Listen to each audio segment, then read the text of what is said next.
अस्सलाम वालेकुम स्टूडेंट्स। अच्छा, लास्ट टाइम हमने डिस्कस किया था लिक्विडिटी रेशियोज तक।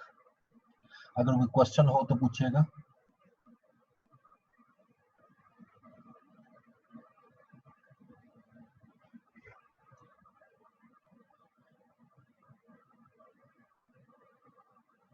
आज हम आगे स्टार्ट करेंगे।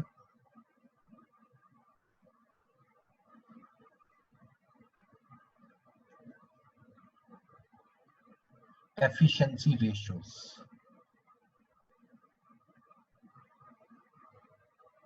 सर लिक्विडिटी में दो ही थी जी, उसमें दो ही होती हैं, ये उसके साथ लिंक होती है एफिशिएंसी में। जी सर। ये भी शॉर्ट टर्म होती है। एफिशिएंसी रेशियो को एक्टिविटी रेशियो भी कहा जाता है। Activity ratios. अच्छा, अभी हमने जो लिक्विडिटी रेशियो पढ़ी, जो कि आपको पता एक करंट रेशियो थी और एक क्विक रेशियो थी।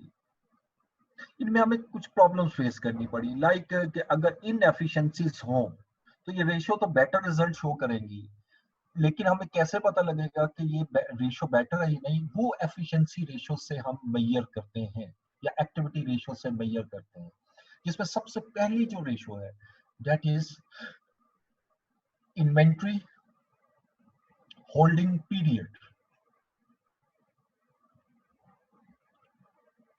इन्वेंट्री होल्डिंग पीरियड, इसको हम इन्वेंट्री टर्नओवर भी कहते हैं, but turnover in days. Inventory turnover in days. एक होता है इन्वेंट्री टर्नओवर इन टाइम्स, वो एक अलग चीज है। क्या प्रॉब्लम हो गई? ठीक है, इन्वेंट्री टर्नओवर इन डेज। अच्छा, ये पहले पहले तो इसके जरा डिस्कशन करते हैं कि रेशियो हमें बताती क्या है। हर कंपनी के, कोई भी कंपनी ले लें, उसका जब ईयर एंड होता है तो उसके पास एक इन्वेंट्री मौजूद होती है। ठीक है, अब वो इन्वेंट्री नॉर्मल रूटीन में आप बाय भी करते रहते हो, सेल भी करते हो। ये नहीं हो सकता कि इन्वेंट्री की वैल्यू जीरो, यानी साल जब भी एंड होगा कुछ ना कुछ इन्वेंट्री मौजूद होगी। अब हमने यहाँ पर चेक क्या करना है उस इन्वेंट्री में से, क्या जो इन्वेंट्री मेरे पास मौजूद है ये कितने दिन में हमारी सेल में कन्वर्ट हो जाएगी। How many days are required in order to convert the inventory into sale in normal routine. यानी जैसे जिस तरह आपकी नॉर्मल रूटीन में है, आप बाय करते हो और सेल करते हो, नॉर्मल रूटीन में इन्वेंट्री को कितने टाइम लगेगा कि ये कैश में, सॉरी, सेल्स में कन्वर्ट हो जाए। ठीक है, this concept is known as inventory holding period. अच्छा, अब इसके लिए जो हम फॉर्मूला यूज करते हैं वो है average inventory. Average inventory divided by, अब इन्वेंट्री जो कि कॉस्ट पे होती है तो हम इसको डिवाइड करते हैं कॉस्ट ऑफ सेल से और मल्टीप्लाई कर देते हैं 365 से।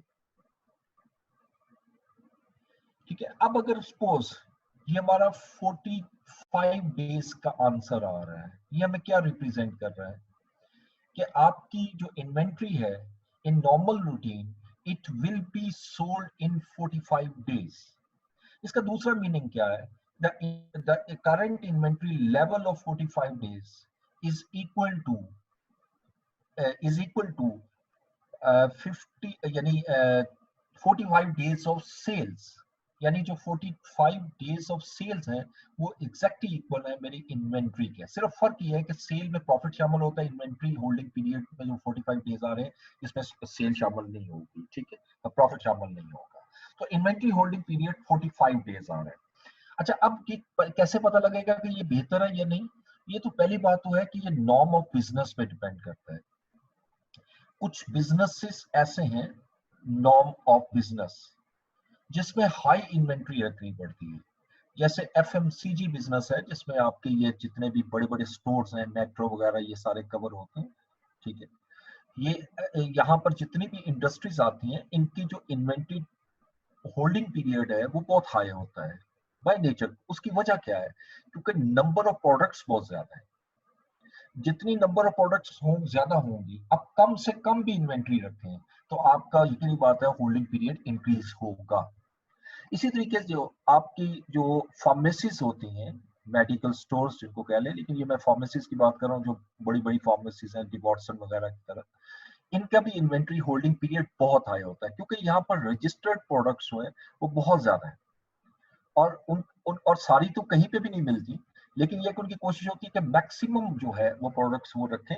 अगर वो कम क्वांटिटी में भी रखेंगे तो डेफिनेटली उनकी इन्वेंट्री बहुत हाई हो जाएगी। और इसी तरह कुछ फार्मेसीज के वाले से फर्दर मैं इंफॉर्मेशन ये दे दूं, कुछ लाइफ सेविंग ड्रग्स होती हैं जो एवरी टाइम उनके पास मौजूद होना चाहिए, और होती है लाइफ सेविंग ड्रग्स। अब उसमें जरूरी नहीं है कि आपका डेली कस्टमर आ जाए, अब कई दफा कस्टमर जो है वो काफी टाइम लेते हैं, काफी दिनों के बाद आते हैं, तो इसलिए इसका टर्नओवर लो भी हो सकता है। ओवरऑल इसकी वजह से आपका इन्वेंट्री होल्डिंग पीरियड ज्यादा होता है। लेकिन कुछ बिजनेसेस ऐसे हैं जैसे जिसकी जो कि आप कह लीजिए जिसमें लीड टाइम कम होता है, मीन जिसको बाय करने में हमें कम टाइम चाहिए, तो ऐसी प्रोडक्ट्स में हम कम स्टॉक रखते हैं ताकि वो टर्नओवर ज्यादा होता जाए और होल्डिंग पीरियड डिक्लाइन होता जाए। अगेन नेचर ऑफ बिजनेस पे डिपेंड कर रहा है, लेकिन इसको मुझे कंपेयर किससे करना है, वर्सेस किस चीज से कंपेयर करना चाहिए। अगर मैं लास्ट ईयर से कंपेयर करता हूं, और लास्ट ईयर मेरे पास ये 30 डेज थे और ये बढ़कर 45 डेज हो गए हैं, तो इसके पीछे भी हमें एक थ्योरी देखनी पड़ेगी कि ये इतने ज्यादा डेज इंक्रीज क्यों हुए हैं। ये भी तो हो सकता है कि आपने कुछ न्यू प्रोडक्ट्स लॉन्च की हैं, न्यू प्रोडक्ट्स इंट्रोड्यूस करवाई हैं, और अगर न्यू प्रोडक्ट्स इंट्रोड्यूस करवाई हैं तो नेचुरली उसकी अभी सेल तो कम होगी, स्टॉक तो रखना पड़ेगा आपको, जिसकी वजह से स्टॉक होल्डिंग पीरियड जो है या इन्वेंट्री होल्डिंग पीरियड इंक्रीज हो जाएगा। तो that is not a bad sign अगर न्यू प्रोडक्ट की वजह से आपका स्टॉक बढ़ रहा है। ठीक है, अगर आपकी स्टॉक जो है वो इंक्रीज हो रहा है, ये फेवरेबल सिचुएशन है, इसको मैं एडवर्स नहीं कहूंगा। लेकिन अगर मेरा स्टॉक इंक्रीज हो रहा है इस वजह से कि आपने इनएफिशिएंट हैंडलिंग की है, इनएफिशिएंट परचेज की वजह से हुआ है, इनएफिशिएंट इन्वेंट्री मैनेजमेंट की वजह से हुआ है, अब ऐसी सूरत हाल में ये एडवर्स सिचुएशन है। ठीक है, जितना होल्डिंग पीरियड ज्यादा होगा उतना रिस्क ऑफ वेस्टेज, एक्सपायरी वगैरह इंक्रीज हो जाएगा, क्योंकि बहुत सी प्रोडक्ट्स ऐसी होती हैं, अब जैसे फार्मास्यूटिकल में देखें तो उनकी एक एक्सपायरी डेट होती है, अब अगर आपकी उस टाइम तक सेल नहीं होती तो वो एक्सपायर हो जाएंगी। इसी तरीके से अगर आपकी फ्रूट्स वेजिटेबल्स या पेरिशेबल आइटम्स आ जाती हैं तो उसके अंदर आपका रिस्क ये होता है कि वेस्टेज बहुत ज्यादा हो जाती है। इसलिए आपको ऐसा स्टॉक मेंटेन करना है एज अ मैनेजर कि जहां पर आप कम से कम स्टॉक रखकर सेल को बहुत हद तक बढ़ा सके। ठीक है, तो बहरहाल इन्वेंट्री होल्डिंग पीरियड नॉर्मली अगर इंक्रीज हो रहा है तो that is not a good sign. ठीक है, क्यों, उसकी रीजन क्या है कि आपको मजीद फंड्स आपके ब्लॉक हो रहे हैं और आपको मजीद इन्वेस्टमेंट चाहिए। अगर आप टाइमली इन्वेस्टमेंट नहीं करेंगे तो बिजनेस को कैश फ्लो प्रॉब्लम्स क्रिएट हो सकती हैं। अब जिस वक्त मैं इस रेशियो को मैयर करता हूँ और इस रेशियो को मैयर करने के बाद करंट रेशियो की तरफ आता हूँ या क्विक रेशियो की तरफ आता हूँ, चले क्विक रेशियो में तो इन्वेंट्री नहीं होती, करंट रेशियो में तो होती है, अगर ये मेरी इंक्रीज हो रही है और ये इंक्रीज सिर्फ इसकी वजह से हो रही है और ये इनएफिशिएंट हैंडलिंग की वजह से, तो इसका मतलब कि ये रेशियो का इंक्रीज होना फेवरेबल नहीं है।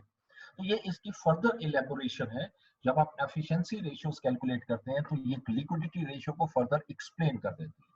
ठीक है, सेकंड रेशियो इसमें आती है। अच्छा, इसमें एक चीज और मैं आपको बता दूं, एवरेज इन्वेंट्री की जो बात हो रही है, एवरेज इन्वेंट्री कैसे निकाली जाएगी,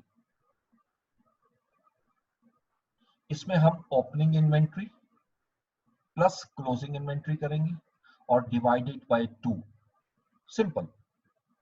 यानी ओपनिंग इन्वेंट्री या पिछले साल की क्लोजिंग और इस साल की क्लोजिंग, पिछले साल की जो क्लोजिंग इन्वेंट्री है वो इसकी ओपनिंग इन्वेंट्री है, क्योंकि डाटा इस तरह दिया होता है कि वो पिछले साल की क्लोजिंग होती है, तो वही मेरी ओपनिंग इन्वेंट्री हो गई। इसमें इस साल की क्लोजिंग इन्वेंट्री को ऐड करूंगा और 2 पे डिवाइड करूंगा, this is known as average inventory. ठीक है, ये मेरी एवरेज इन्वेंट्री कराएगी। अच्छा, अब यहाँ पर अगर कोई क्वेश्चन ऐसा हो जहां क्लोजिंग एवरेज कैलकुलेट ना की जा सकती हो, यानी आपको डाटा 1 ईयर का दिया हुआ है, if average cannot be calculated, अगर मैं नहीं कैलकुलेट कर सकता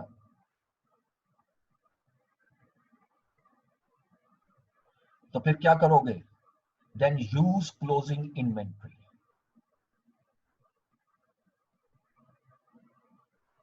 क्लोजिंग इन्वेंट्री। अब फॉर एग्जांपल आपको डाटा दिया हुआ है 2016 का और 2015 का, 2 साल का डाटा है और यहाँ इन्वेंट्री दी हुई है। और 2016 की इन्वेंट्री जो है वो 7000 है और 2015 की इन्वेंट्री 6000 थी।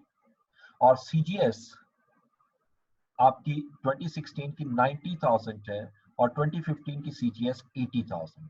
अब मैं अगर आपसे कहूं कि आप कैलकुलेट करो, यानी इन्वेंट्री होल्डिंग पीरियड कैलकुलेट करो। अब मैं 2016 के लिए जब कैलकुलेशन करता हूं तो I can calculate the average for 2016। मैं एवरेज कैलकुलेट कर सकता हूं कैसे? कि जो 2015 की क्लोजिंग इन्वेंट्री है वो 2016 की ओपनिंग इन्वेंट्री है, तो 6000 प्लस 7000 इन दोनों को ऐड करके 2 पे डिवाइड कर दूंगा तो एवरेज आ जाएगी। लेकिन जब मैं 2015 को लूंगा तो 2015 के लिए मुझे 14 की इन्वेंट्री गिवन नहीं है, तो लिहाजा 2015 के लिए मैं एवरेज कैलकुलेट नहीं कर सकता। तो फिर मैंने क्या रूल पढ़ा, अगर एवरेज कैलकुलेट ना हो सके तो फिर हम क्लोजिंग इन्वेंट्री यूज करेंगे। अब अगर मैं 2015 की कैलकुलेशन क्लोजिंग पे करता हूँ और 2016 की एवरेज पे करता हूँ तो कंपैरिजन नहीं हो सकता। तो लिहाजा इस सिचुएशन में मैं जो फार्मूला यूज करूंगा वो क्लोजिंग इन्वेंट्री पे होगा। ठीक है। अब यहाँ पर अगर मैं इन्वेंट्री होल्डिंग पीरियड दोनों के लिए बता, क्लोजिंग, क्लोजिंग इन्वेंट्री दोनों के लिए, जी दोनों ईयर्स के लिए। जी दोनों ईयर्स के लिए, क्योंकि कंपैरिजन नहीं हो सकेगा ना। एक मैं कैलकुलेट कर सकता हूँ एवरेज, उसमें कोई शक नहीं, मैं कर सकता हूँ, लेकिन अगर करूंगा तो कंपैरिजन गलत हो जाएगा। कंपैरिजन के लिए बेसिस का इक्वल होना जरूरी है। सर ठीक है एक और बात है, जी। अगर फर्स्ट ईयर इन ऑपरेशन है तो हाँ उसमें भी ओपनिंग नहीं होगी तो उसमें भी क्लोजिंग ही लेंगे फिर। उसमें भी क्लोजिंग लेंगे। ठीक है सर। या क्वेश्चन में सिर्फ दिया ही 1 साल का डाटा है तो तब भी आपके पास और कोई ऑप्शन नहीं। ठीक है, so I thank closing. You.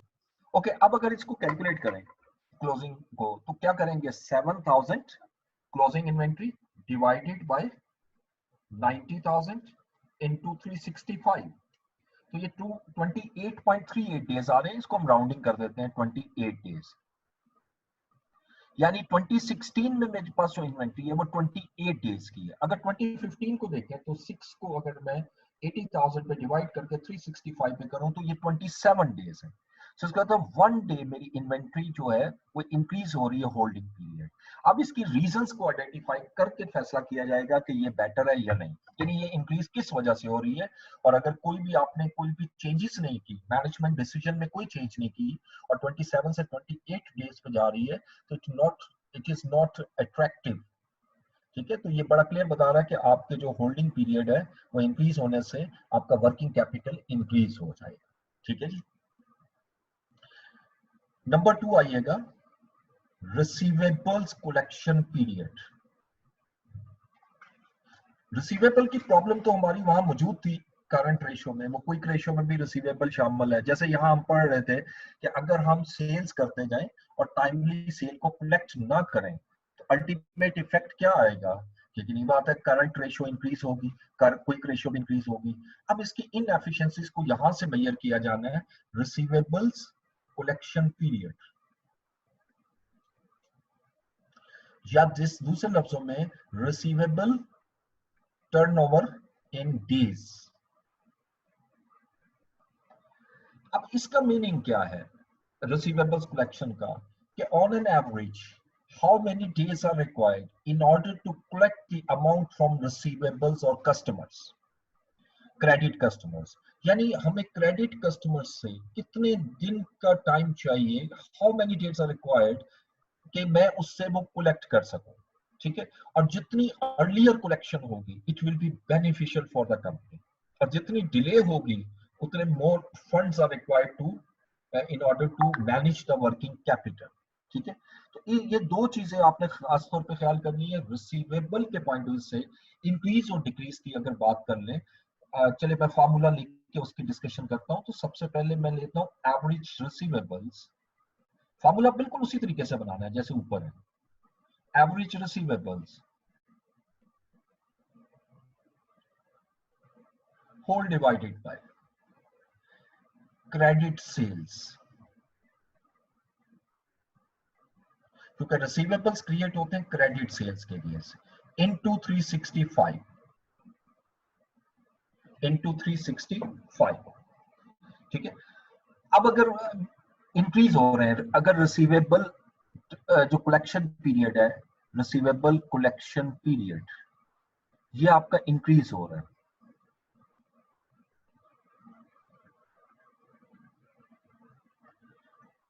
तो क्या रीजन हो सकती है? Number 1, giving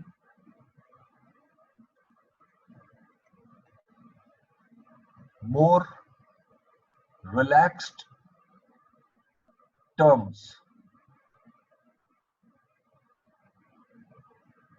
in order to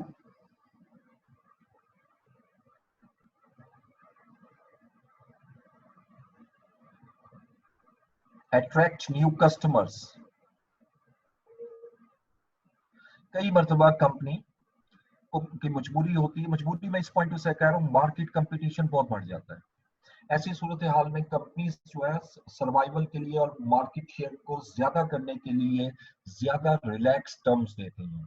और जब ये पॉलिसी इंट्रोड्यूस होगी तो यकीनन उनके माइंड में होगा कि मजीद कैश चाहिए तो वो बिजनेस में इन करते हैं, उसके बगैर तो ये पॉसिबल ही नहीं है, ठीक है। अगर वो इसकी वजह से इंक्रीज हो रहा है तो that is not a bad sign. इसको अलहदा से मैयर करना होता है कि क्या आपने जो रिलैक्सेशन दी है इससे न्यू कस्टमर जो है वो अट्रैक्ट हुए या नहीं हुए, कितने परसेंट कस्टमर आपके इंक्रीज हुए, इसकी बाकायदा कैलकुलेशन की जाती है, एनालिसिस किया जाता है और उसके बाद देखा जाता है कि ये डिसीजन फेवरेबल था या नहीं था, ठीक है। सर ये कौन से कस्टमर्स को इंक्रीज करना चाहते हैं, क्रेडिट, कैश या credit? Credit, credit, only credit. यहाँ पे ये लेकिन मैंने लिखा भी हो जी, लेकिन सर क्रेडिट में तो ये नहीं होगा कि वो बैड डेट का चांस बहुत बढ़ जाएगा? एब्सोल्युटली होगा, क्यों नहीं होगा जी, तो फिर हम क्यों बढ़ाना चाहते हैं क्रेडिट कस्टमर्स को? आप पूरा एनालिसिस करते हो, इसको कहते जी हैं कॉस्ट बेनिफिट एनालिसिस, ठीक है। मसलन ये जो मैंने आपके सामने लिखा है इसमें कुछ मेरिट्स होंगे, कुछ डीमेरिट्स होंगे, ठीक है। इसको आप न्यूमेरिकल फॉर्म में कन्वर्ट करते हैं, क्वांटिटेटिव फॉर्म में। मिसाल के तौर पे अगर मैं कहता हूँ जी न्यू कस्टमर अट्रैक्ट हुए, तो यकीनन न्यू कस्टमर अट्रैक्ट हुए और मैं कहता हूँ जी 7% मेरे कस्टमर इंक्रीज हुए।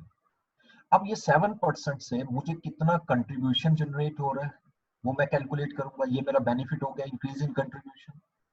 दूसरी तरफ डीमेरिट क्या है? दो डीमेरिट है, नॉट वन। एक तो ये है कि मेरा होल्डिंग पीरियड इंक्रीज होगा, होल्डिंग पीरियड इंक्रीज होने से मुझे मजीद फंड चाहिए होंगे और वो फंड मैं लोन की फॉर्म में, ऑब्वियसली हम इसको लोन की फॉर्म में कैलकुलेशन करते हैं कि अगर मैंने ओवरड्राफ्ट इसमें लिया है तो ओवरड्राफ्ट पे मुझे इंटरेस्ट पे करना पड़ेगा, यानी इंटरेस्ट कॉस्ट बढ़ेगी।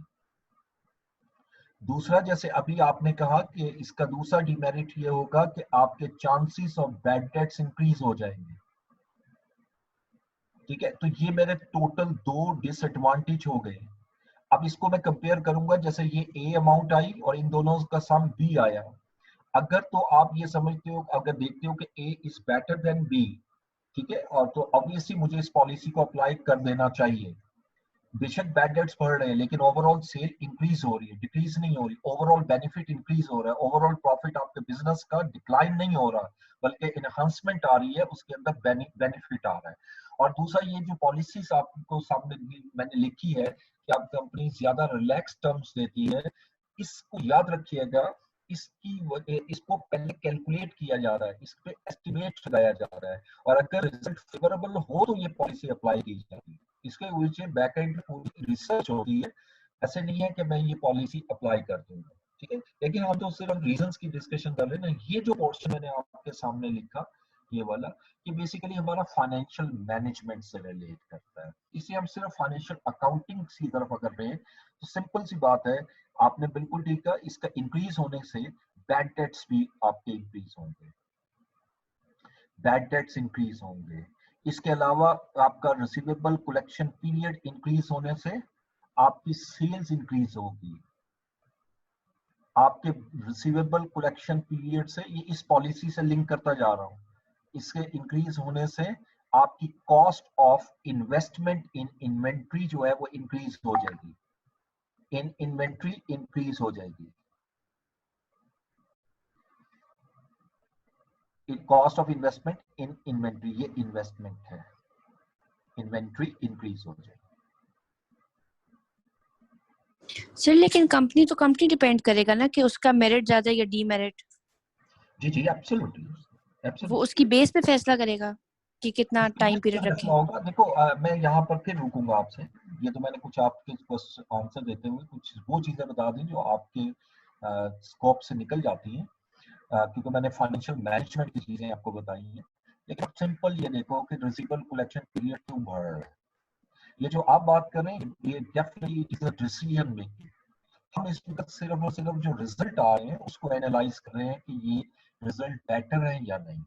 इसके लिए फिर मुझे ये देखना ये पड़ेगा कि ये जो पॉलिसी इससे पहले क्या आपने कोई चेंज तो नहीं की, इस पॉलिसी का इम्पैक्ट किन किन चीजों पे है, ये चीज सर मैं आपसे डिस्कस कर रहा हूँ, ठीक है। अदरवाइज ये हिस्सा कि जी ये मुझे अप्लाई करनी चाहिए ये नहीं करनी चाहिए, it is purely related to decision making. जबकि फाइनेंशियल अकाउंटिंग में हम सिर्फ फाइनेंशियल रिजल्ट को एनालाइज कर रहे हैं और सिर्फ रिपोर्ट जनरेट कर रहे हैं। अलबत्ता उन रिपोर्ट्स की बेसिस पर we have to take the decisions, management उस पर डिसीजंस लेती है, क्योंकि आपकी जितनी भी डिसीजन मेकिंग है वो इंफॉर्मेशन बेस्ड होती है। अगर आपके पास इंफॉर्मेशन ही नहीं है तो मुझे बताओ फिर डिसीजन मेकिंग कैसे हो सकती है। तो इंफॉर्मेशन मुख्तलिफ सोर्सेज से होते हैं, इंफॉर्मेशन आपके इंटरनल सोर्सेज से भी होते हैं, एक्सटर्नल सोर्सेज से भी होते हैं। मिसाल के तौर पे आप जिस वक्त ये पॉलिसी अप्लाई करते हैं और कहते हैं जी सेल बढ़ेगी, इतने परसेंट इंक्रीज होगी, तो ये आपने ये जो आपने कैलकुलेट की है कि इतने इंक्रीज हो जाएगी, तो एक रिसर्च पे है ना आपने, तो ये एक्सटर्नल इंफॉर्मेशन है। समझ आ गई मेरी बात, सारी बात? जी जी सर आगे सर। ओके अच्छा, अब इससे आगे बढ़ेंगे। रिसीवेबल कलेक्शन पीरियड का डायरेक्ट इम्पैक्ट जो है ना, अगर मैं सिंपल ये कहूँ कि इसका डायरेक्ट इम्पैक्ट कैश पे आता है तो इसमें कोई शक नहीं। जितना पीरियड बढ़ता जाएगा कैश उतना बढ़ता जाएगा। फिर ये भी तो हो सकता है कलेक्शन पीरियड, अब मैं बिल्कुल लहदा लिख रहा हूँ इसको इसको छोड़ के इंक्रीज में आता हूँ और मैं ये कहता हूँ जी कि कलेक्शन पीरियड जो है वो इस वजह से इंक्रीज हुआ कि हमारा जो कलेक्शन डिपार्टमेंट है वो इनएफिशिएंट था। यानी कलेक्शन डिपार्टमेंट का काम है कलेक्शन करना, उसकी तरफ से इनएफिशिएंसी हुई बिकॉज कस्टमर्स जो हैं हमारे या क्लाइंट्स जो हैं या हमारे जो क्रेडिट कस्टमर्स हैं, कस्टमर की तो नेचर होती है कि डिले करना पेमेंट, ठीक है, it's a norm of business not only in Pakistan through out the world, ठीक है। तो इस वजह से और डेफिनेटली वो अगर पेमेंट भी करेंगे तो लास्ट डे को या उससे भी एक आधा दिन ऊपर करके पेमेंट करेंगे, तो उसका एडवांटेज उठाते हैं वो कैश बिजनेस का।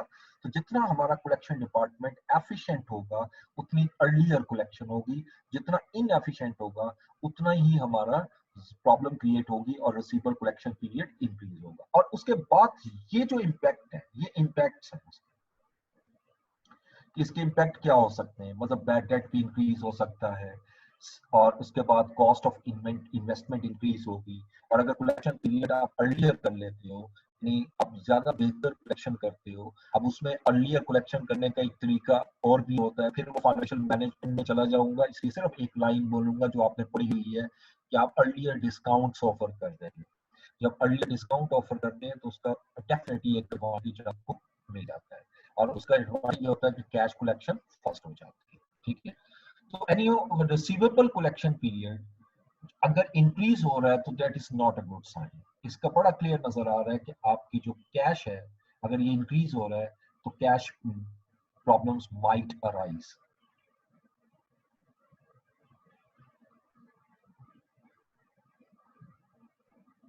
ठीक है जी, तो ये मेरी दूसरी रेशियो आ जाती है रिसीवेबल कलेक्शन पीरियड। अब मैं आगे मूव करूंगा, नेक्स्ट स्लाइड में अगर कोई क्वेश्चन हो तो यहाँ पूछ लीजिएगा।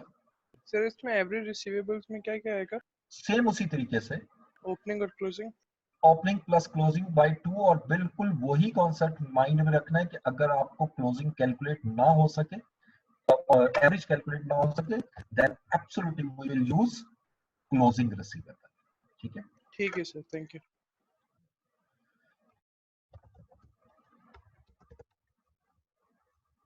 ओके तीसरी रेशियो इसमें आती है payables payment period. Payables payment period या payable turnover in days.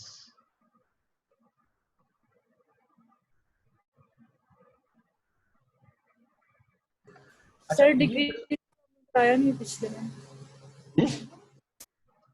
Decrease अगर होता है पीरियड तो। मुझे नहीं समझ आई आपकी बात। सर रिसीवेबल कलेक्शन पीरियड अगर डिक्रीज हो तो उसके रीजंस। उसकी रीजन ये है कि कंपनी जो है वो बहुत एफिशिएंट है, कलेक्शन डिपार्टमेंट बहुत एफिशिएंट है। जैसे मैंने अभी एग्जांपल दी कि कैश फ्लो प्रॉब्लम अगर आने लगती है तो उससे पहले ही ऑफर कर देते हैं कि आप 2% डिस्काउंट ले लो और आप हमें पेमेंट अर्लियर कर दो, और उसका इम्पैक्ट पॉजिटिव आता है और कंपनी की कैश फ्लो प्रॉब्लम रिमूव हो जाती है। तो ये एग्जैक्टली पॉजिटिव साइड। ठीक है। अच्छा, अब पेबल पेमेंट, पेबल वो होते हैं जिनसे हमने क्रेडिट परचेज की होती है, क्रेडिट परचेज की होती है। पेबल रिसीवेबल तो चले हमारे ख्याल में नहीं, हम ज्यादा से ज्यादा एफर्ट करके कलेक्शन कर सकते हैं, पेमेंट तो कस्टमर ने करनी है, लेकिन पेबल तो हमारे हाथ में है, हम टाइमली पे कर रहे हैं नहीं, ये हम क्यों चेक करना चाह रहे हैं। It's a very interesting question. याद रखिएगा, पेबल्स डिपेंड करते हैं आपके रिसीवेबल्स पर, आपकी इन्वेंट्रीज पर। अगर आपकी इन्वेंट्री टर्नओवर फास्ट होगा, आप टाइमली अपनी प्रोडक्ट को सेल आउट कर सकते हैं और कर रहे हैं, और रिसीवेबल टाइमली कलेक्ट कर रहे हैं, तो पेएबल पेमेंट पीरियड से हमें नजर आएगा कि हम टाइम पे पेमेंट भी कर रहे हैं। लेकिन अगर मेरी इन्वेंट्री होल्डिंग पीरियड बढ़ता जाए इनएफिशिएंसी की वजह से, या रिसीवेबल पीरियड जो है वो इंक्रीज होता जाए due to inefficiency of collection department, तो यकीनन कैश मेरे पास फिर उतने क्वांटिटी में नहीं आ रहा जितनी मेरी रिक्वायर्ड है। जो हमने लिक्विडिटी की डेफिनेशन पढ़ी थी, the company's liquidity is better when its current liabilities are discharged on time। अब इसका मतलब अगर करंट लायबिलिटी टाइमली डिस्चार्ज नहीं हो रही और ये डेज बढ़ रहे हैं, तो ये बड़ा क्लियरली इंडिकेट कर रहा है कि हमारे पास कैश टाइमली कलेक्ट नहीं हो पा रहा था, जिसकी वजह से हमारी पेमेंट्स डिले हुई हैं, and it is not a good sign for the organisation. ठीक है। इसलिए पेएबल पेमेंट पीरियड का भी इंक्रीज होना बेटर नहीं है। हालांकि एक कॉन्टेक्स्ट में मुझे बड़ा क्लियर नजर आता है कि मैं जितनी पेमेंट्स देर से करूंगा मुझे कैश फ्लो का मसला नहीं होगा, लेकिन जब मैं बहुत डिले करूंगा और अपनी टर्म्स एंड कंडीशन जो एग्री की हुई है सप्लायर से उससे लेट पेमेंट करूंगा, तो सप्लायर मेरे डिस्काउंट्स भी खत्म कर सकता है फ्यूचर में। ये भी हो सकता है कि वो मुझे सप्लाई देना रोक दे। बहुत सी पॉसिबिलिटीज हो सकती हैं जो एडवर्स इम्पैक्ट डालती हैं बिजनेस पे। इसलिए हमारी कोशिश होती है कि जो पेमेंट्स हैं वो टाइमली करें, और पेमेंट्स टाइमली करने के लिए तभी उसकी पॉसिबिलिटी तब अराइज होती है जब टाइमली कलेक्शन हो। तो लिहाजा payable payment period is purely related on inventories holding period and receivable period, और इसका फार्मूला भी उसी तरह लिखना है।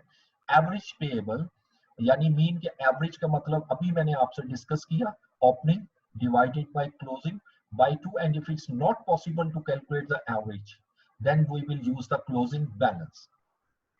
अब एवरेज पेएबल को हम डिवाइड करते हैं क्रेडिट परचेज से।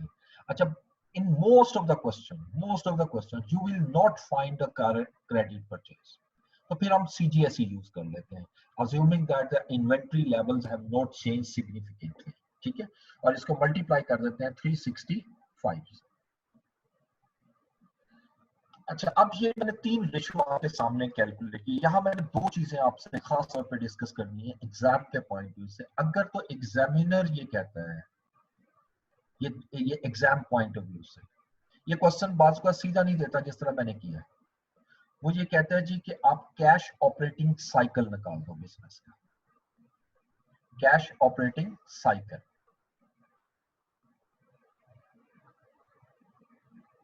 अगर मैंने कैश ऑपरेटिंग साइकिल कैलकुलेट करना है किसी बिजनेस का, यही 3 रेशियो जो मैंने कैलकुलेट किए हैं उनको ले आऊंगा, यानी inventory holding period,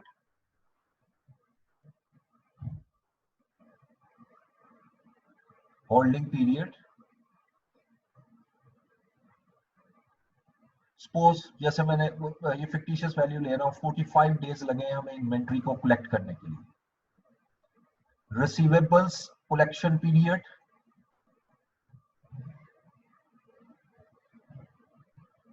collection period 30 days हमें कलेक्शन में लगेंगे, और पेएबल पेमेंट पीरियड जो अभी हम डिस्कस कर रहे हैं, सपोज हम पेमेंट कर रहे हैं 33 डेज में, तो नेट इफेक्ट जो मेरे पास आ रहा है वो 42 डेज है, यानी 42 डेज की वर्किंग कैपिटल मेरी रिक्वायरमेंट है कैश ऑपरेटिंग साइकिल, यानी इट मींस 42 डेज में ये कैश जनरेट होना शुरू होगा और उसके बाद आप टाइमली पेमेंट कर सकते हो अगर ये कलेक्शन पीरियड सेम रहे। जितना कैश ऑपरेटिंग साइकिल ज्यादा होगा उतना वर्किंग कैपिटल ज्यादा रिक्वायर्ड होगा। इसके बकायदा हम कैलकुलेशन करते हैं, वो सिलेबस में नहीं आती। सपोज एक दिन का मेरा वर्किंग कैपिटल की रिक्वायरमेंट है, उसको पहले कैलकुलेट करते हैं। सपोज मैं कहता हूँ कि 100,000 जो है वो मेरे पास जो कैश ऑपरेटिंग साइकिल जो है उसकी, यानी 100,000 पर डे मेरी रिक्वायरमेंट है, और 42 डेज अगर मुझे चाहिए तो 42 को मैं 100,000 से मल्टीप्लाई कर दूंगा तो 4.2 मिलियन का मेरे पास वर्किंग कैपिटल होना चाहिए। ठीक है, यहां से एक तो ये मेजर किया जाता है। सेकंड, एग्जाम के पॉइंट ऑफ व्यू से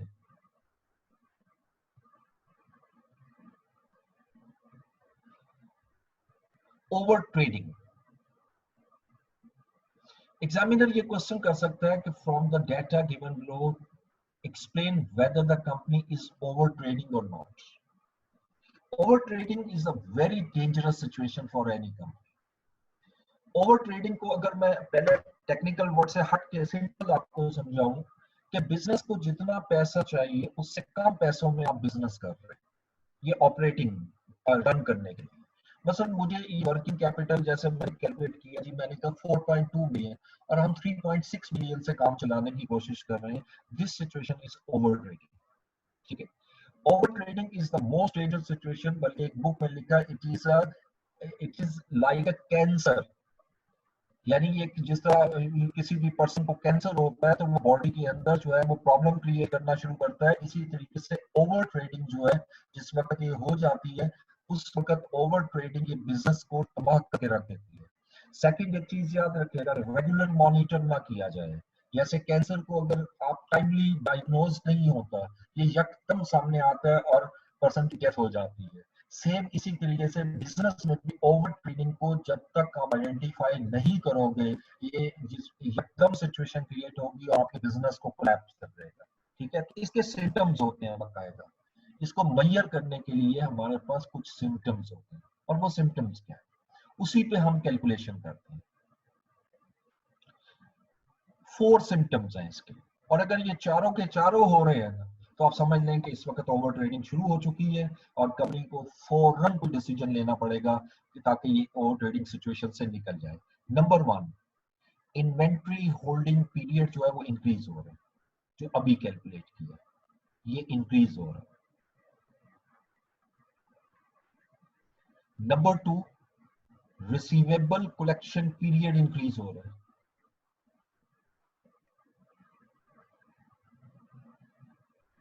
number 3, payable payment period increase हो रहा है। And number 4, cash balances decline significantly, और जो हमारे पास कैश बैलेंसेस हैं वो तेजी से गिरना शुरू हो जाते हैं।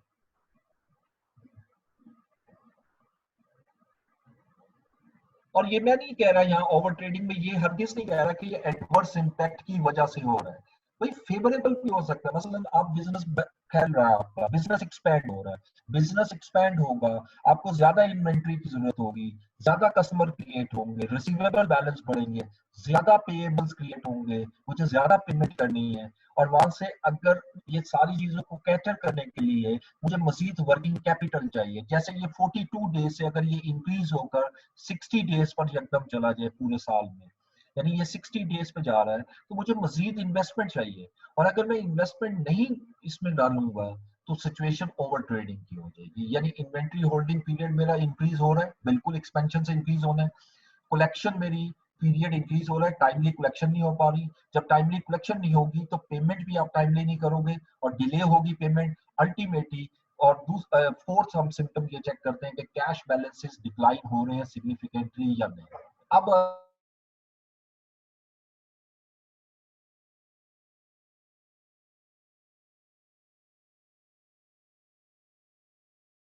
पहले भी बोला कि आपने ये तीन जो आपने कैलकुलेशन की है इसको देखना है कि ये इंक्रीज हो रहे हैं या नहीं। अगर ये तीनों इंक्रीज हो रहे हैं और चौथे स्टेप पे आप उसको बाकायदा लिखोगे कैश बैलेंसेस सिग्निफिकेंटली डिक्लाइन हो रहे हैं, वो स्टेटमेंट ऑफ फाइनेंशियल पोजीशन से हमें जज होगा। अगर ये सारी सिचुएशन जो है वो फॉल यानी आपकी वहाँ वजूद है, अवेलेबल है, तो definitely the business is over trading and that is not a good sign for any business. So drastic steps should have been taken in order to survive. उसके बगैर याद रखिएगा सर्वाइवल नहीं है जब तक आप कैश नहीं डालो। बल्कि हमारे एक टीचर बड़ी खूबसूरत एग्जांपल देते थे, वो ये कहते थे कि एक आप पौधा लगाते हो, दरख्त लगाते हो, या पौधा लगाते चले दरख्त तो बड़ा हो जाता है, वो सर्वाइव कर जाता है, तो उसको अगर पानी नहीं दोगे तो ऑब्वियसली आपका वो खराब हो जाएगा, वो डैमेज हो जाएगा, और जैसे जैसे वो बड़ा होता है ज्यादा पानी की जरूरत होती है। इसी तरह बिजनेस भी, जैसे जैसे बिजनेस एक्सपेंड होता जाएगा, we need more funds, more working capital, और अगर आप टाइमली नहीं करोगे तो बिजनेस के लिए डिक्लाइन शुरू हो जाएगा। तो ये क्वेश्चन अक्सर इस तरीकों से भी दे सकता है। कैश ऑपरेटिंग साइकिल तो पेपर में आ चुका है, ओवर ट्रेडिंग बोर्ड अभी तक नहीं दिया, लेकिन ये दे सकता है, इसकी चीज कोई नहीं दी है। ये तीन चीजें तो कैश ऑपरेटिंग साइकिल तो बता दें किस तरीके से एग्जाम में क्वेश्चन पूछते हैं। सिंपल वो कहता है जी calculate the cash operating cycle. अब कैश ऑपरेटिंग साइकिल के लिए अब मुझे पता होना चाहिए कि कौन कौन सी रेशियो निकालनी है। इन्वेंट्री होल्डिंग, रिसीवेबल और पेएबल, ये तीन रेशियो कैलकुलेट करूंगा। कैलकुलेट करने के बाद इसको प्लस माइनस करूंगा, और ये माइनस इसलिए होता है ये करंट लाइबिलिटी है, ये लाइबिलिटी है और ये दो एसेट है, और एसेट में से कभी लाइबिलिटी प्लस नहीं होती, माइनस होती है। ये सिंपल कैलकुलेट करना है इसमें, और कुछ भी नहीं है कैश ऑपरेटिंग साइकिल। ठीक हो गया जी। आपने वो एग्जांपल से एक्सप्लेन किया था कि 100,000 वाली जो आपने बात बताई थी कि पर डे, वो थोड़ा सा एक्सप्लेन करने के 4.2 कैपिटल होना चाहिए हमारे पास। जी जी, देखिए मैंने ये कहा कि अगर पर डे मेरी वर्किंग कैपिटल रिक्वायरमेंट 100,000 है, ये पर डे रिक्वायरमेंट है, और मुझे 42 डेज का मेरा वर्किंग कैपिटल आ रहा है। अगर मैं इसको कैलकुलेट करूं 42 तो 4.2 मिलियन आ गया, ये मेरा वर्किंग कैपिटल हो। अब मुझे इतने फंड्स चाहिए, तो मैं इन फंड्स को बिजनेस में इनकॉर्पोरेट करूंगा, लगाऊंगा बिजनेस में, ठीक है। लेकिन अगर बिजनेस एक्सपैंड होना शुरू हो जाए, ये मुसलसल बढ़ना शुरू हो जाए, जब बढ़ेगा तो ये वर्किंग कैपिटल डेफिनेटली मेरा इंक्रीज होगा। अगर ये 50 डेज पे चला जाता है तो 5 बिलियन चाहिए, और मैं अगर बिजनेस में फर्दर 800,000 इनकॉर्पोरेट नहीं करूंगा तो बिजनेस की सर्वाइवल नहीं, वो फिर हमारी ओवर ट्रेडिंग की तरफ मूव करना हम शुरू करते हैं। ठीक हो गया। अच्छा जी, लास्ट स्टेप पे आते हैं, सॉल्वेंसी रेशियोज। अगेन बहुत इंपॉर्टेंट रेशियोज है सॉल्वेंसी रेशियोज। सॉल्वेंसी होती क्या है? This is simple words, long term cash position, not short term.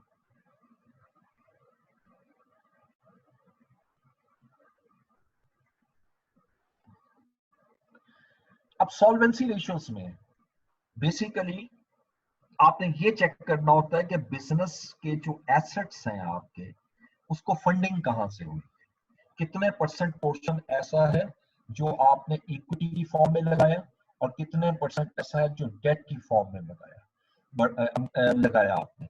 जितना आप डेट ज्यादा करते जाओगे उतना याद रखिएगा financial risk of the business बढ़ता जाएगा। यानी सॉल्वेंसी रेशियो से हम बिजनेस का फाइनेंशियल रिस्क मेजर करते हैं कि बिजनेस कितने रिस्क में है। यहां मैं सिर्फ बात कर रहा हूं फाइनेंशियल रिस्क की। रिस्क होता क्या है, पहले तो ये भी तो देखें कि रिस्क क्या होता है। Anyone who can tell me what is a risk?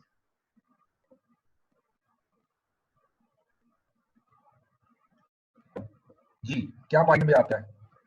लफ्ज तो बड़ा सुना होगा। किसी बैंकरप्ट हो जाना, डेट्स ना दे सके। अच्छा, रिस्क जो है आपने कहा जी कि पेमेंट टाइम पे ना करना ये रिस्क है, ऐसे कहा है? सर ऐसा डिसीजन जिसमें सर प्रॉफिट भी हो सके लॉस भी हो सकता है। प्रॉफिट भी हो सकता है और लॉस भी हो सकता है। चाहे यानी बैंकरप्ट हो सकता है। बैंकरप्ट तो आपने बिल्कुल ही खत्म कर दिया ना, वो तो रिस्क से ऊपर निकल गया काम। रिस्क को मेजर किया जाता है, ठीक है, ये याद रखिएगा, रिस्क को मेजर। मिसाल के तौर पर सिंपल एग्जांपल दे रहा हूँ, आप यू हैव सम इन्वेस्टमेंट, अब आप इन्वेस्टमेंट करना चाह रहे हो, तो आप इन्वेस्टमेंट के लिए जिस जगह इन्वेस्टमेंट करना चाह रहे हो उसका रिस्क मेजर करना आपके लिए जरूरी है या नहीं? Very simple question. आप कहोगे यस। अब रिस्क कई है, मैं उनकी तरफ नहीं आ रहा, मैं सिर्फ उसकी तरफ आ रहा हूँ, फाइनेंशियल रिस्क की तरफ। फाइनेंशियल रिस्क का बेसिक कॉन्सेप्ट ये होता है, पहले जो रिस्क की बात कर रहे थे, चले मैं इसको एक्सप्लेन कर दूं। इसको मार्कोविच ने डिफाइन किया है बड़ी सिंपल वर्ड्स में। वो ये कहते हैं कि risk is a stage of uncertainty which can be measurable, which can be measured with the help of various statistical method to certain extent. यानी रिस्क वो स्टेज है अनसर्टेनिटी की जिसको बाकायदा आप मेजर कर सकते हो with the help of various statistical methods. बहुत से मेथड्स है स्टैटिस्टिक्स के जिसके थ्रू आप इसको मेजर कर सकते हो, ठीक है। और अगर वो चीज मेजर ना हो सके तो वो रिस्क नहीं कहलाती, वो अनसर्टेनिटी होती है। अगर मुझे अनसर्टेनिटी नजर आ रही है तो मैं कभी भी इन्वेस्टमेंट नहीं करूंगा। अगर रिस्क नजर आ रहा है, जैसे अभी किसी ने स्टूडेंट ने कहा कि प्रॉफिट भी हो सकता है, लॉस भी, this is something you can say to related to risk. कि भाई अब कोई भी पर्सन जब बिजनेस खोलता है तो उसका ऑब्जेक्टिव क्या होता है कि मैं प्रॉफिट कमाऊंगा, लेकिन chances of loss is also always there, आप इससे इनकार नहीं कर सकते, उसका तो रिस्क है। अब कितना रिस्क है?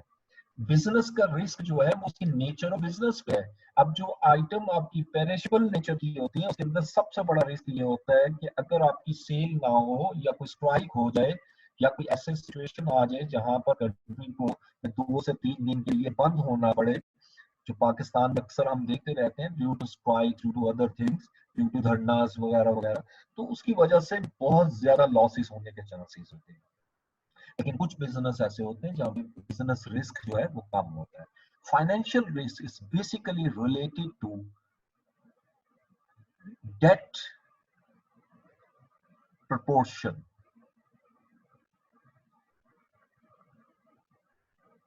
in capital employed। यानी वो बिजनेस, वो रकम जो आपने बिजनेस में लगाई है उसमें कितने % आपका डेट है। लाइक अगर मैं 700 मिलियन हम इक्विटी से रेज करते हैं और 300 मिलियन हम डेट से रेज करते हैं, तो मेरा कैपिटल स्ट्रक्चर जो है वो 1000 मिलियन है या 1 बिलियन है।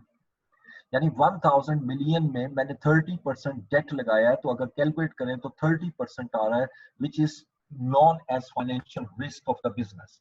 ठीक है, फाइनेंशियल लिवरेज भी इसको कहते हैं, लेवरेज। हर वो बिजनेस जिसका फाइनेंशियल रिस्क बढ़ता चला जाए, याद रखिएगा कि वो ज्यादा यानी डेंजर में आता चला जाता है। इन्वेस्टर्स जो है वो इससे खुश नहीं होते, क्योंकि अगर जरा सा भी प्रॉफिट कम होगा तो आपके बिजनेस जो है वो आपको लॉसेस में जा सकता है। इसमें 2 बड़ी फेमिलियर रेशियोज हैं, पहले वो उसकी डिस्कशन करेंगे।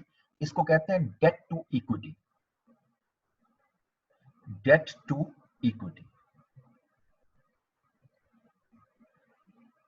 या इसको फाइनेंशियल रिस्क भी कहते हैं, ऊपर लिखा हुआ है फाइनेंशियल लेवरेज भी कहते हैं। एक होती है इक्विटी लेवरेज, इक्विटी गियरिंग,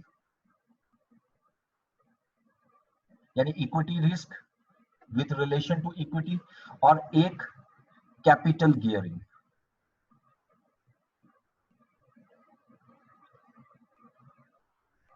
अब इसका फार्मूला हम क्या यूज करते हैं इक्विटी गियरिंग में, कि लॉन्ग टर्म या non current liabilities divided by, क्योंकि लॉन्ग टर्म होती है non current, divided by equity into 100।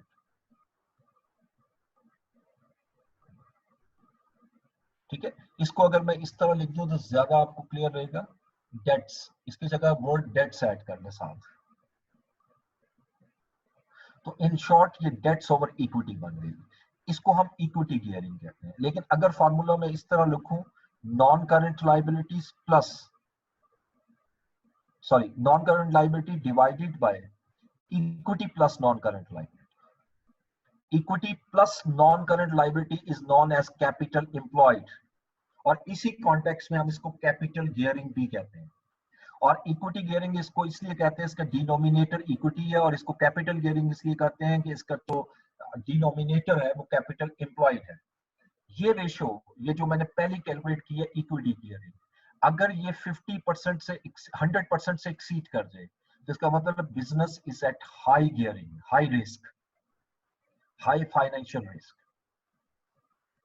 और कैपिटल गियरिंग अगर 50% से इंक्रीज कर जाए तो याद रखिएगा यहां पर हाई रिस्क है। यानी अगर आप इस मेथड से कैलकुलेट कर रहे हो और आंसर 100% से एक्सीड करता है, या कैपिटल गियरिंग मेथड से यूज कर रहे हो और आपका आंसर जो है 50% एक्सीड करता है, बोथ आर सेम थिंग। यानी इट मींस कि बिजनेस के अंदर रिस्क बहुत हाई है।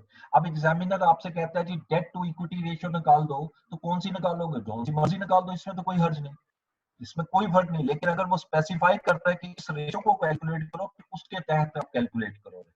तो लेकिन रिस्क मेजर करना जो है वो इस तरीके से होगा जैसे मैंने आपके सामने लिखा है, ठीक है।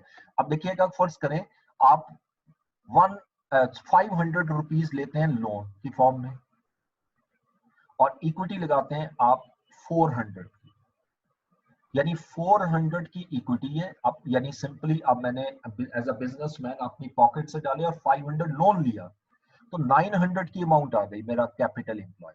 अब अगर मैं इसकी इक्विटी गियरिंग निकालूंगा तो इक्विटी गियरिंग कैसे होगी? डेट ओवर इक्विटी, यानी 500 divided by 400 into 100 which is equal to 125%।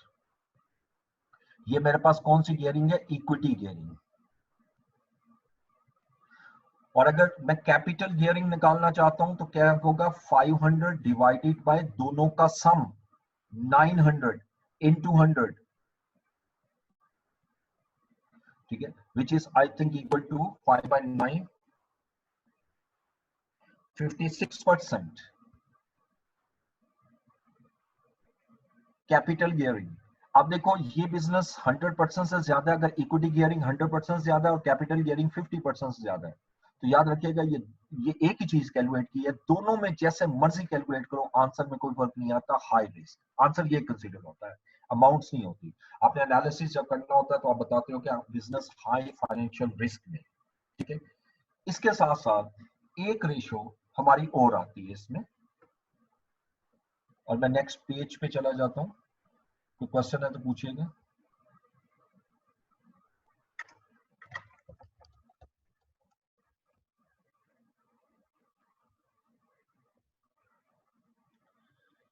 इसके बाद एक रेशो होती है हमारी इसी में, इंटरेस्ट कवर रेशो।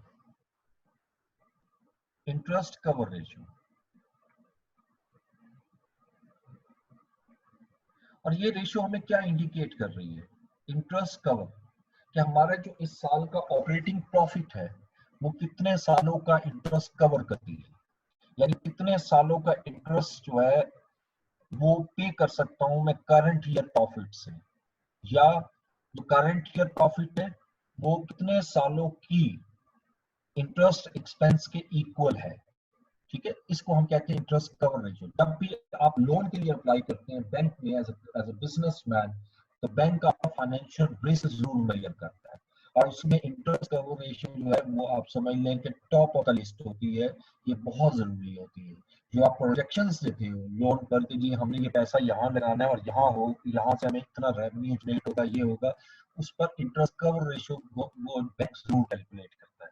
और अगर इंटरेस्ट तो ये दोबारा बता दें कि ये क्या है interest cover ratio? Interest cover ratios, मैं अभी फार्मूला लिखता हूँ, आपको खुद समझ में आ जाएगी। मैं इस यहाँ से दोबारा एक्सप्लेन कर देता हूँ। इसका फार्मूला हम लिखते हैं operating profit divided by interest expense. मैं जरा वैल्यूज लेकर समझाता हूँ, फिर जो पहले वर्डिंग यूज की थी उसको दोबारा बोल रहा हूँ, आपको बड़ी इजीली इंशाल्लाह समझ में आएगी। देखिएगा, ऑपरेटिंग प्रॉफिट, अगर मेरा इस साल का ऑपरेटिंग प्रॉफिट पढ़ चुके हो आप, profit before interest and tax, अगर मेरा 750 है और मेरा इस साल का इंटरेस्ट जो है वो 90 रुपीज है, तो अगर आप इसको कैलकुलेट करो तो ये कितना बन जाएगा 750 divided by 90 which is equal to 8.33 times. इसको टाइम्स में लिखा जाता है। अब देखो इसका मीनिंग जो मैंने पहले वर्डिंग यूज की थी, पहला मीनिंग मैं ये ले रहा हूं कि जो मेरा करंट ईयर का प्रॉफिट है ये इससे मैं 8 टाइम्स यानी 8 इयर्स का जो इंटरेस्ट है वो पे कर सकता हूँ। या इन अदर वर्ड्स मेरा जो प्रॉफिट है वो 8 साल के जो इंटरेस्ट एक्सपेंस है उसके इक्विवेलेंट है। जितना इंटरेस्ट कवर रेशियो हाई होता है उतना बिजनेस का रिस्क जो है फाइनेंशियल रिस्क कम होता जाता है।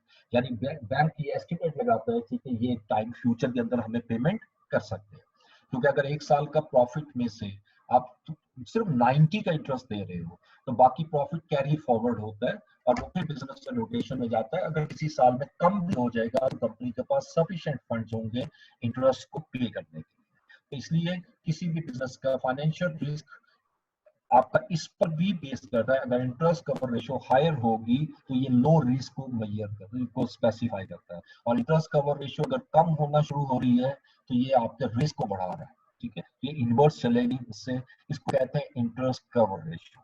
ठीक है, एक रेशियो मैं और ले रहा हूं और वो हम लिखते हैं जी लाइबिलिटीज टू एसेट्स रेशियो।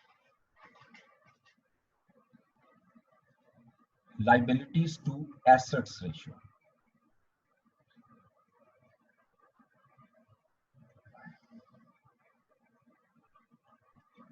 कि आपके बिजनेस के कितने परसेंट एसेट ऐसे हैं जिस पर राइट आपके डेट होल्डर का है, यानी जिन्होंने आपको डेट दिए हुए। डेट कैसे लो, आप लोन नहीं कह सकते। अगर मैंने क्रेडिट पे कोई चीज बाय की हुई है तो वो भी मेरा डेट ही है, बेशक वो शॉर्ट टर्म है।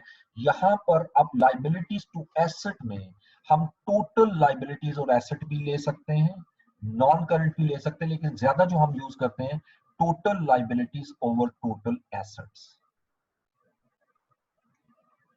तो अगर देखें लाइबिलिटीज और एसेट का डिफरेंस जो है वो इक्विटी होता है। अब मैं दो फिगर्स लेकर इसको एक्सप्लेन कर रहा हूं। अब देखिए फर्ज कीजिएगा पहला साल है 2015 मेरा, और साल के एंड पे मेरी जो डेट है टोटल, ये डेट्स का वर्ड मैं लिखा टोटल, इसमें करंट और नॉन करंट दोनों शामिल है, वो 600 मिलियन है, और इक्विटी जो है वो 400 मिलियन है। इसका मतलब है कि मेरे पास जो इसका टोटल आ रहा है वो एसेट्स हो जाएंगे, और एसेट्स मेरे पास 1000 है। सो इट मींस कि जो आपने 1000 के एसेट लिए हैं, आपके पास जो 1000 के एसेट है उसमें 600 मिलियन आपने डेट्स लगाए हैं, लिए हैं, लोन लिए हैं, और 400 मिलियन आपने इक्विटी लगाई। ठीक है, तो अब चूंकि इसमें इक्विटी तो नजर नहीं आ रही, इसलिए मैं लाइन लगा रहा हूं समझाने के लिए। अगर ये ना भी दिए और डेट और एसेट दिए हो, ये सिर्फ कैलकुलेट जरूर करूंगा लेकिन आपको शो नहीं कर रहा। अब अगले साल हमारे डेट 500 हो जाते हैं और इक्विटी जो है वो हमारी 600 होती है, और एसेट बढ़कर 1100 हो जाते हैं। अब अगर मैं 2 सालों की लाइबिलिटी टू एसेट्स के रेशियो कैलकुलेट करूं तो 2015 में देखो डेट मेरे पास 1600 थे टोटल, और टोटल एसेट्स जो थे वो मेरे पास 1000 थे।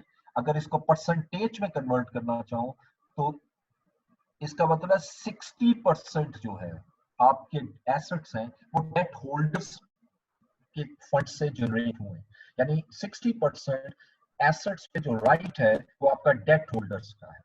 2016 में बिजनेस है सक्सेसफुल बिजनेस किया जो भी कंपनी है, और उसकी वजह से डेट रिड्यूस हो गए कि आपने रीपेमेंट की और टोटल एसेट इंक्रीज हुए। इक्विटी बढ़ने की वजह रिटेन अर्निंग की होती है, इसको भी मैं लाइन लगा रहा हूं।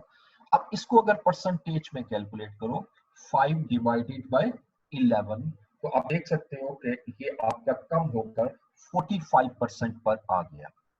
यानी इट मींस कि जो ऑनर का राइट है एसेट्स पर वो इंक्रीज हो रहा है, लेकिन जो दूसरी तरफ आपका जो राइट है लाइबिलिटी होल्डर का वो यानी आउटसाइडर का वो डिक्लाइन हो रहा है, और इक्विटी होल्डर का इंक्रीज हो रहा है। ठीक है, तो ये this is a positive sign जो मैंने आपके सामने शो किया। ठीक हो गया जी, कि मैंने कुछ रेशियोज आपके सामने ली, इन रेशियोज को एक दफा रिवाइज करना है क्योंकि उसके बाद मैंने क्वेश्चन शुरू करने हैं। इसमें कुछ और रेशियो भी आ जाती हैं पेपर्स में, हम जैसी रेशियो दी हो। अब ये एक चीज याद रखिएगा, कई रेशियो इस तरह लिखी होती है दरम्यान में 2 का वर्ड होता है, जहां वर्ड टू का हो, न्यूमरेटर जो है वो आपका जो जिसके टू की लेफ्ट साइड पे होगा वो न्यूमरेटर हो जाएगा, और जो आपका टू के बाद आ रहा है यानी राइट साइड पे आ रहा है उसको हम डिनोमिनेटर कंसीडर करते हैं। तो ये इस तरीके से हम फॉर्मूला बना देते हैं। फॉर एग्जांपल वो एग्जामिनर कहता है कॉस्ट टू सेल रेशियो निकालो, तो इसके लिए मुझे कोई जरूरत नहीं है फॉर्मूले याद करने की, बना बनाया है। अब यहाँ पर कॉस्ट का मतलब सीजीएस होता है, तो हम सीजीएस ओवर सेल्स इनटू 100 कर दें।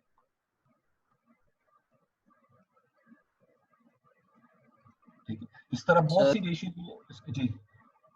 ये एसेट टू लायबिलिटी जो रेशियो आपने की है इसने फॉर्मूला में डिवाइड बाय टोटल इक्विटी की है, लेकिन जो आपने सॉल्व किया उसके अंदर टोटल एसेट से डिवाइड कर दिया।